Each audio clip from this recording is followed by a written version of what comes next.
الحمد للہ رب العالمین والصلاة والسلام علی نبینا محمد وعلی آلہ واصحابہ اجمعین ومن تبعهم بإحسان الی یوم الدین اما بعد۔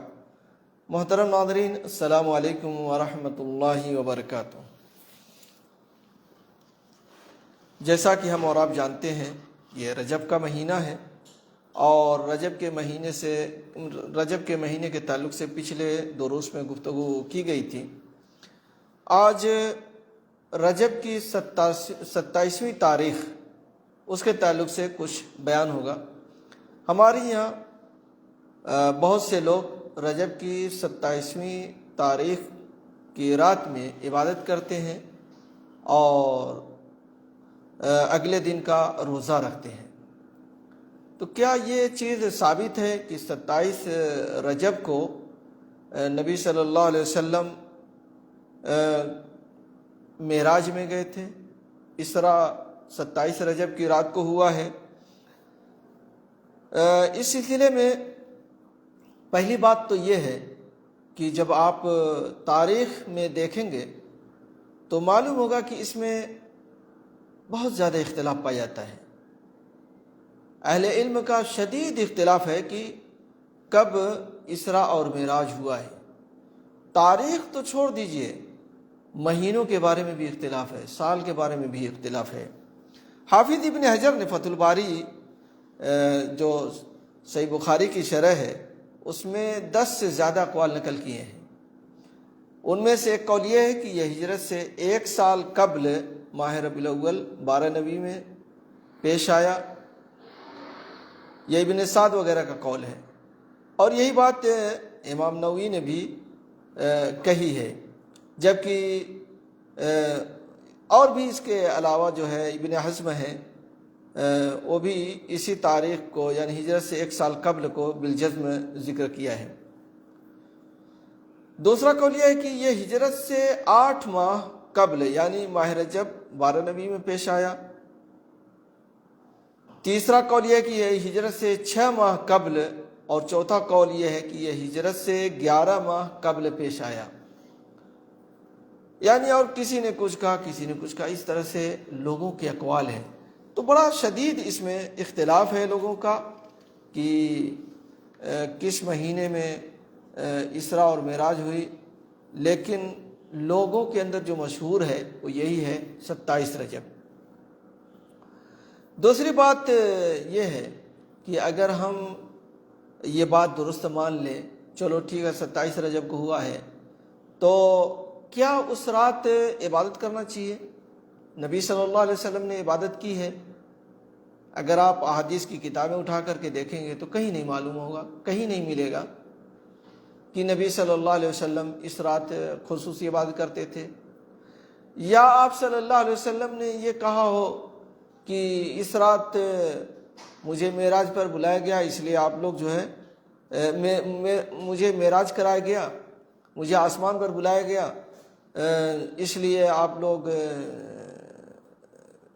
مسجد میں بیٹھیں، کچھ قرآن کی تلاوت کریں، کچھ ذکر و اذکار کریں۔ کوئی اس طرح کی کوئی بات ہی نہیں ہے۔ تو جب اللہ کے نبی صلی اللہ علیہ وسلم سے اس رات کوئی خصوصی عبادت ثابت نہیں ہے تو پھر ہمیں بھی نہیں کرنا چاہیے۔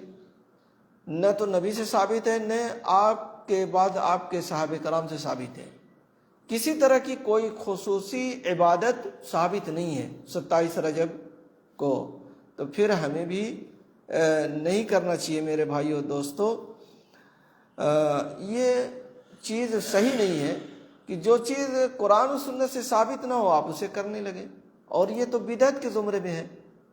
جیسا کہ پچھلے درس میں بتایا گیا کہ اللہ کے نبی صلی اللہ علیہ وسلم نے فرمایا من احدث فی امرنا ھذا ما لیس منہ فہو رد۔ جو آدمی بھی اس دین کے اندر کوئی نئی چیز ایجاد کرتا جو اس دین سے نہیں ہے تو وہ مردود ہے۔ من عمل عملا لیس علیہ امرنا فہو رد۔ کوئی آدمی کوئی ایسا عمل کرتا ہے جس پر ہمارا حکم نہیں ہے تو عمل مردود ہے، رد کیا جائے گا۔ تو جب اللہ کے نبی سے ثابت نہیں ہے تو پھر کیوں کیا جاتا ہے؟ جس چیز کو آپ بہت اچھا سمجھ رہے ہیں اور اچھا سمجھ کر کے کر رہے ہیں، تو یہ اچھا عمل اللہ کے نبی نے کیوں نہیں کیا؟ آپ کے صحابہ کرام نے کیوں نہیں کیا؟ آپ نے نہ کیا، نہ اس کا حکم دیا، نہ صحابہ کرام نے کیا۔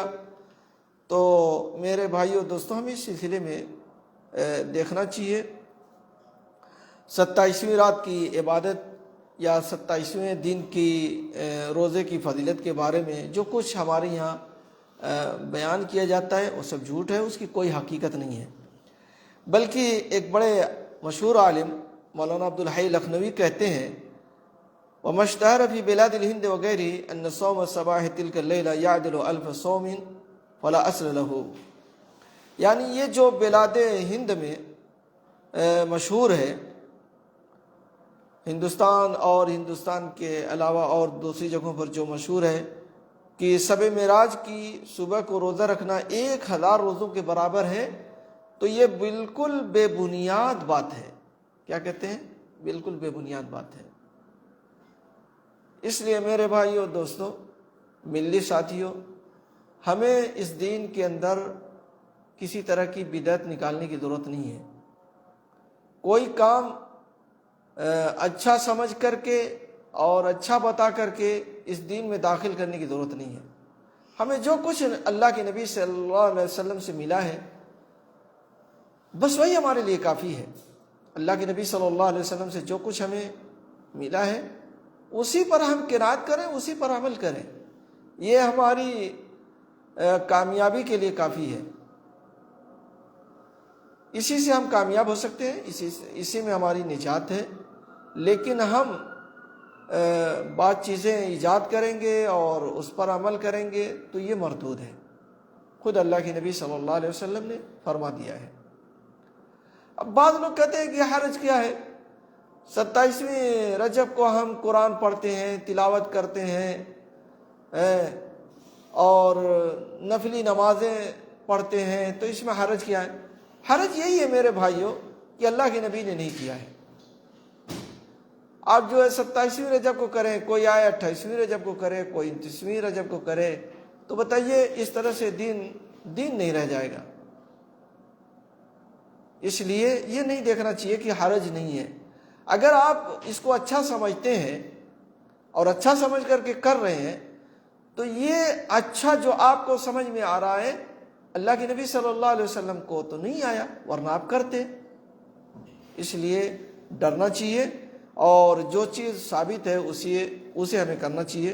اس لیے آخر میں اللہ تعالیٰ سے دعا ہے کہ اللہ تعالیٰ ہمیں دین خالص پر عمل کرنے کی توفیق دے اور ہمارا خاتمہ بھی اسی دین اسلام پر ہو، اور اللہ تعالیٰ ہمیں ہر قسم کی بدعات ایجاد کرنے یا بدعت